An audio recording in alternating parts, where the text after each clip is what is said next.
E agora é hora de especialistas CNN ao vivo.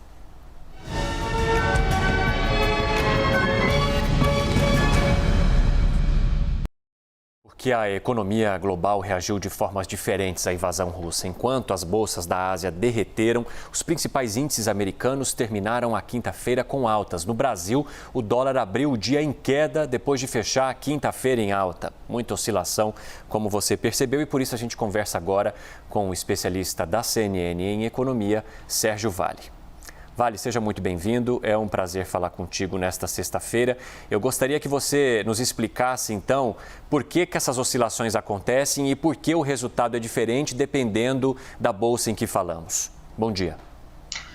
Bom dia, Evandro. Prazer estar aqui. Olha, é natural que isso aconteça porque a gente tem um evento que está localizado agora, especialmente na Europa, afetando os mercados também asiáticos, e o mercado americano, de certa forma, está isolado.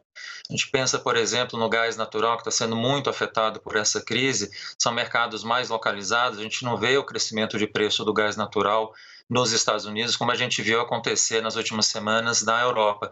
Então, é natural que a Bolsa acabe sentindo mais nesses mercados, no mercado europeu, no mercado asiático, do que no mercado americano e também do que no mercado latino-americano. Então, para podermos colher mais informações a respeito dessas movimentações e os efeitos, não é mesmo? Inclusive no mundo econômico. Eu estou aqui relembrando palavras de Boris Johnson, palavras ditas ontem. Ele disse o seguinte, que países devem cancelar coletivamente a dependência de petróleo e gás russo e que o mundo não pode permitir que a liberdade da Ucrânia seja apagada. Quando o representante Boris Johnson diz algo do gênero de cancelar a dependência de petróleo e gás russo, economicamente, a gente está falando de algo de qual magnitude?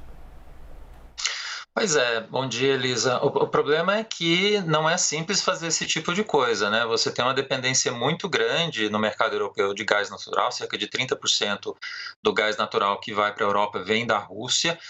O mercado de petróleo russo também é extremamente importante, nos maiores produtores mundiais de petróleo. E esse é um tipo de energia, é um tipo de consumo que você não muda da noite para o dia. Você depende de investimentos maciços em energias alternativas e, no caso agora, por conta das questões climáticas, energias renováveis, que é a grande esperança que a Europa tem de renovação para os próximos anos, mas isso não acontece em 1, 2, 3 anos, é um processo extremamente longo. Então, o primeiro-ministro da Inglaterra, e na verdade tem essa movimentação da Europa, dos Estados Unidos também, de tentar barrar consumo maciçamente de energia vinda da Rússia, mas não vai ser muito simples de fazer. Eu acho que mesmo com as sanções ocorrendo agora, a gente vai continuar dependendo, né, no caso europeu, dessa energia vinda de lá e muito provavelmente vai afetar a economia europeia de forma sensível agora, podendo até eventualmente ter alguma recessão acontecendo por lá por conta disso, mas eu acho muito difícil não regularizar ao longo dos próximos meses essa transmissão de energia que vem da Rússia.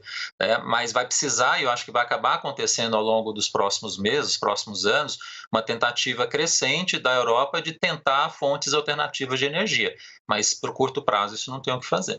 Olha, eu gostaria que você nos contasse também quais são os reflexos que esse conflito pode trazer para o Brasil, em termos econômicos, em termos também de comércio bilateral. Quais são os riscos para a economia brasileira? O grande impacto que a gente tem de curto prazo desse processo que a gente está tendo na Ucrânia e na Rússia é um processo inflacionário, né? A gente está tendo pressão em commodities, algumas commodities agrícolas especialmente mais afetadas, trigo e milho especialmente, mas petróleo é o elemento mais pressionado agora, o barril chegou acima de $100 nos últimos 2 dias, e a gente está vendo essa pressão provavelmente se estender ao longo desse período de conflito nas próximas semanas.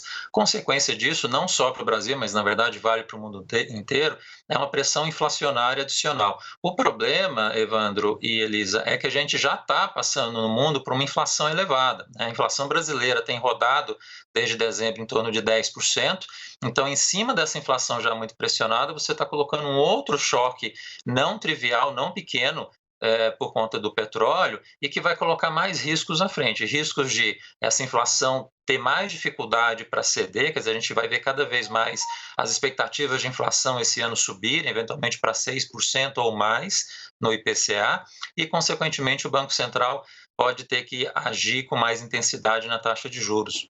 Não descartaria a gente ver uma Selic no final do ciclo de alta que a gente vai ter nos próximos meses, ficando talvez mais próxima de 13% do que 12% que todo mundo está esperando agora. Então, essa é a grande consequência de curto prazo, que no final significa, infelizmente, crescimento mais baixo. O que está acontecendo agora na Ucrânia, essa crise no mercado de commodities, tem o potencial, infelizmente, de no Brasil, em vários outros lugares do mundo, afetar inflação, consequentemente juros e, consequentemente, crescimento, que pode ser mais baixo por conta disso.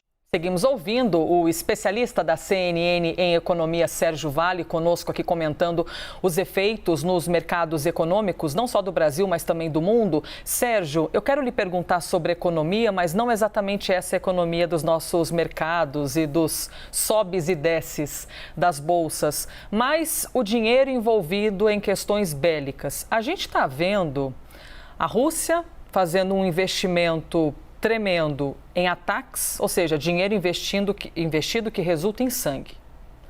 A Ucrânia investindo para se proteger, ou seja, um dinheiro investido para evitar o sangue e que no fim das contas há pessoas mortas, militares dos dois lados, civis, seres humanos que nada tem a ver com isso. Todo esse empenho econômico que resulta em força bélica, isso causa que tipo de impacto para um país? Sérgio, a gente está falando de quê? De quantos milhões de dólares a gente está falando? Claro, eu estou saindo um pouquinho da pauta contigo aqui, mas evidentemente você é especialista nesse assunto, com toda certeza lê e se informa sobre. Que tipo de problema econômico a gente está falando para esses países que dedicam tanto dinheiro em armas, em tanques e que resulta na morte de tanta gente?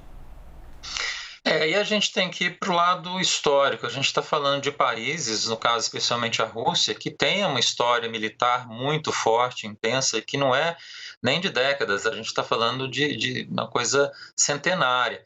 Isso não vale só para a Rússia, mas vale também para toda a Europa, né? É um conjunto de países, é um continente que passou por 2 guerras mundiais muito profundas, no século passado, e por conta disso é natural esperar que você tenha essa militarização tão pesada como a gente vê por lá. De um lado, a OTAN, que é o que a gente está vendo acontecer, e é um dos focos de tensão que a gente tem agora, né? A OTAN se espalhando pela Europa, se aproximando da Rússia, né, tentando atrair a Ucrânia, na verdade, querendo se europeizar, se colocar dentro da OTAN também, e esse tem sido o grande ponto de atrito que levou a isso. Então, dos dois lados, tem esse processo de alta de militarização que a gente tem, de um lado, pela OTAN, querendo atrair mais países, e de outro, a Rússia tentando barrar a aproximação da OTAN nas suas fronteiras. Agora, aqui não tem jeito, quer dizer, esse espírito que talvez a gente tenha na América Latina, menos bélico, né, a gente tem pouco investimento em armas, a gente não tem grandes problemas de fronteira, como existe na Europa. É difícil imaginar esse tipo de investimento bélico nessa intensidade aqui na nossa região. É até difícil de imaginar, de perceber o que está acontecendo por lá, trazer aqui para a nossa realidade. A realidade europeia é diferente por conta da sua história. Então, não tem muito jeito. Como a gente está falando desse histórico pesado de guerras e de conflitos de fronteira que a gente teve ao longo de centenas de anos naquele continente, é difícil imaginar que você não vá ter esse investimento em armas. E eu acho que isso, infelizmente, vai acabar acontecendo ainda, especialmente depois do que a gente viu agora na guerra da Ucrânia, né?